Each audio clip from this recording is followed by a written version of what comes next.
Hey guys, welcome back to Sendec. This is going to be part 4 of the off-road go-kart build, and before we really start getting into things, I just want to go ahead and show you that I've got the roll cage welded. So it is now installed. It doesn't look the greatest, but I still got to put a cross beam in here and possibly do a support that goes from there to the front. And I also got these in, so yeah, so I did that, and then also we've got packages, so let's get into that. Alright, so first package is from Go Power Sports, and this should be mostly everything I need to get the go-kart going. I'm going to go ahead and open this up.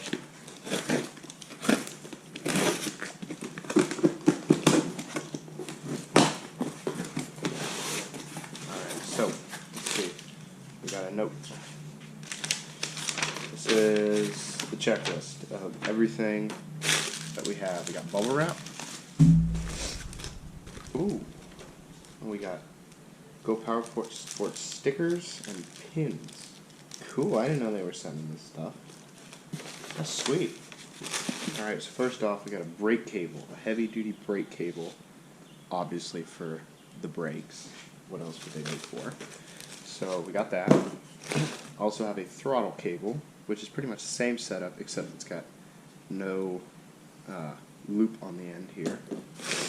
Then we got 3 axle bearings. I'm going to pull one out of the bag.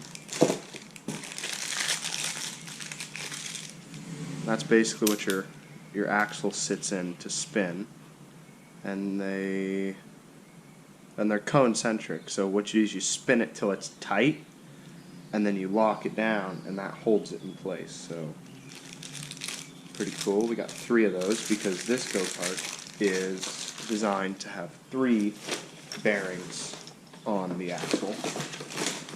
Then, next, right off the bat, we got a brake drum for the axle. This sits on the axle, you tighten it down, and then you have your band, which is bent. It's bent. It's a U shape. Is it supposed? It's not supposed to be like that. That might not be good.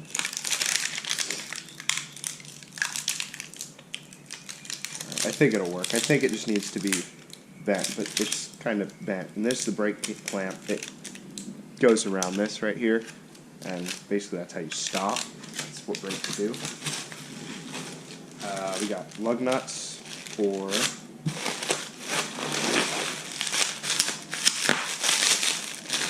hubs I ordered. And the reason I went with these hubs is because you'll see when we get these wheels out that they're not a standard axle. They don't bolt to a 1-inch axle. They have the 4-bolt pattern.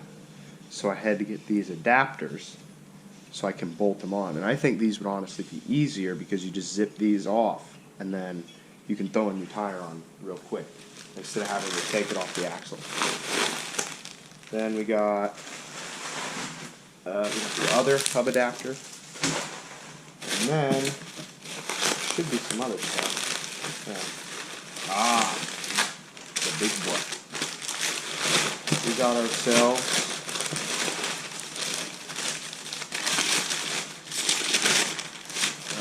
so here we got ourselves a nice 60-tooth Go Power Sports sprocket for 41 chain.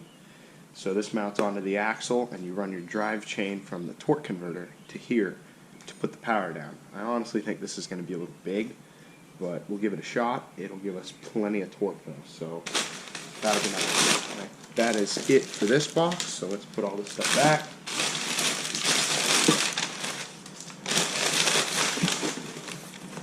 Alright. Now let me show you what's in these boxes. These are from Surplus Center. If you don't know, Surplus Center basically sells, obviously, surplus items for agricultural equipment, which means they have a lot of stuff for tractors, which means they have a lot of stuff for lawnmowers. So I picked up 4 of these massive 20-inch Wanda tires, which have a 4-bolt pattern, as you see. So basically what you do is, since you have a solid live axle, your axle goes in here, you take your bolt pattern, or your bolts, and now you can put your lug nuts on here, and you now have a 1-inch axle on the back, so you can put it on. So let's go ahead and throw this stuff on there. Okay, so I completely forgot about the most important part. This here is the 40-inch live axle. I went with the 1-inch diameter, because that's what they have most of the parts out there for. So all this is basically just a big metal rod.